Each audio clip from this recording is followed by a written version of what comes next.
Hi, welcome back. We'll go into part two now. There's no ticks on the signpost, so we'll move quickly on.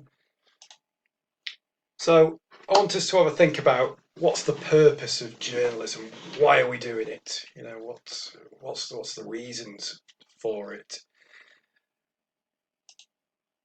And at this point, I'd like you all just to press pause and just write down what you think are the four main purposes of journalism. So take a couple of minutes and just have a bit of a think about it, and then press play when you've completed your list.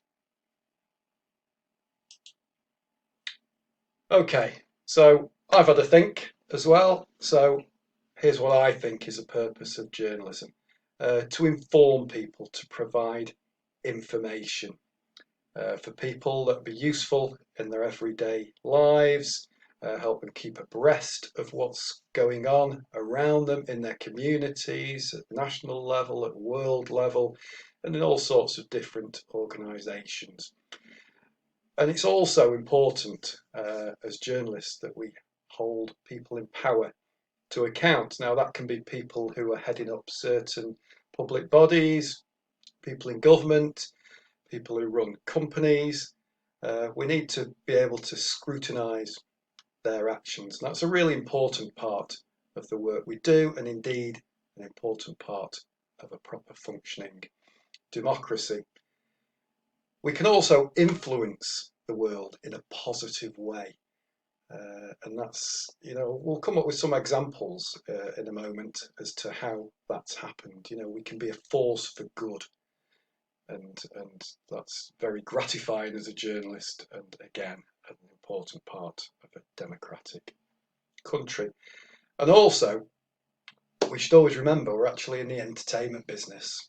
We want to entertain people. We want to produce bright, attractive, well-written content, well-produced content that people will enjoy reading and will come back to you. So those are the four main purposes of journalism that I think are important to look at. So just see how it compares with your list, see what you've come up with, and then we'll develop these themes a bit further as we go along. But that's the purpose of journalism. But what's the point? What's the point? Why are we here? Why are we doing this? You may recognise this boy from a few years ago. It's a really tragic tale actually, but this boy actually changed policy. These were the front pages at the time, and the little boy is called Alan Kurdi, and he was fleeing Syria with his family, and the boat capsized, and he was tragically washed up dead on a Turkish beach. And the reason his death gained more profile than the many others that are sadly killed in these accidents each year was because of this striking image, which was used by all the national newspapers, many of the regional newspapers. It's tragically sad. Every time I look at this, it brings back to me the memories of when it happened. The BBC considered it so shocking that they decided not to use it.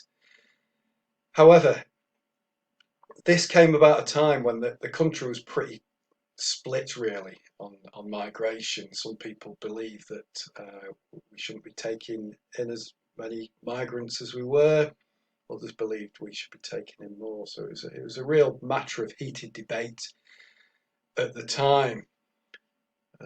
So we'll just see the Daily Mail. It's not everybody's cup of tea, but this just illustrates how the tone of the debate did change because of this picture. So a few months prior to Alan's tragic death, the Daily Mail was very much, how many more can we take?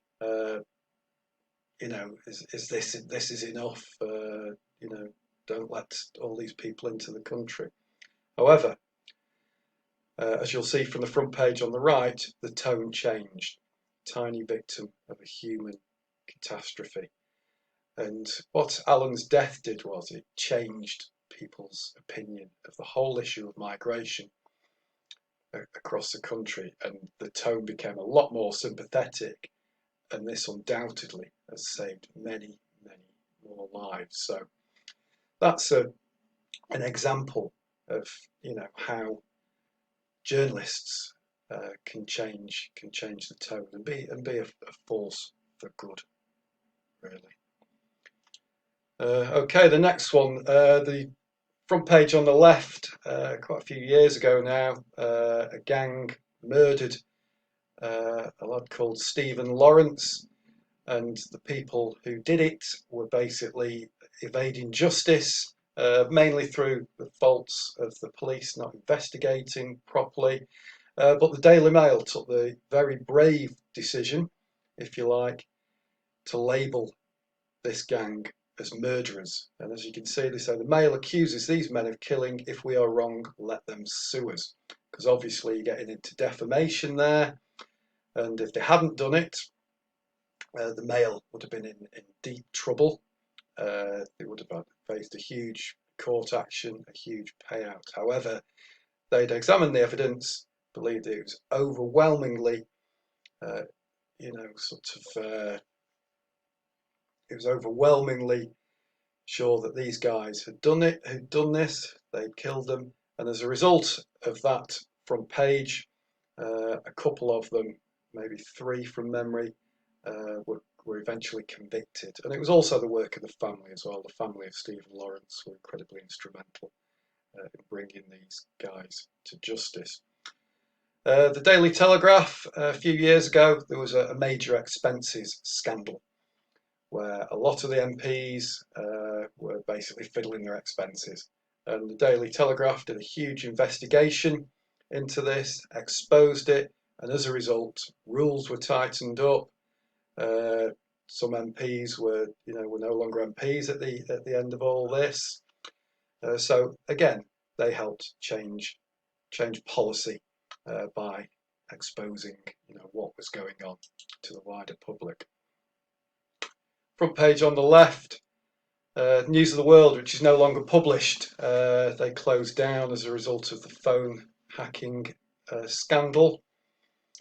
And this little girl was Sarah Payne, and now she was abducted and killed by a paedophile. And as a result of the News of the World campaign, Sarah's Law was introduced, which gave people the right to know if a convicted paedophile was in their area and to take steps to ensure the safety of their own family members. So News of the World again wasn't everybody's cup of tea when it was being published, because it's quite salacious, full of various celebrity scandals. But on this occasion, they left a legacy of a valuable law. And on the right, The Guardian, as journalists, we're open to scrutiny as much as anybody else, and so we should be.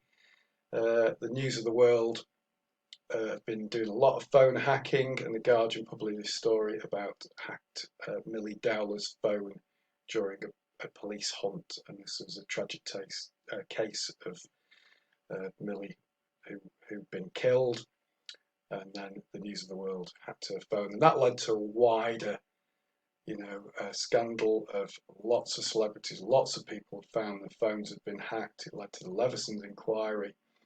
And it ultimately led to the formation of IPSO, which replaced the PCC, which had been slightly discredited after the Leveson inquiry. So again, Guardian held us as journalists under scrutiny, which is quite right. If we're investigating other people, we shouldn't be averse to being investigated ourselves as well. But if we act in the correct manner, I know you'll all have read the editor's code of IPSO.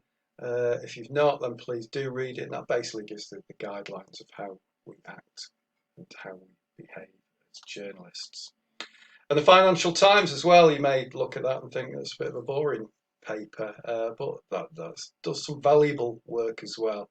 Some good investigations in the Financial Times. And on this occasion, they exposed the abuse of young women at business dinners by a certain company, and as a result, behaviours changed. And as you can see, that was covered in a whole host of newspapers following that. The Sun's headline was a bit more direct than the Financial Times, sleazeball.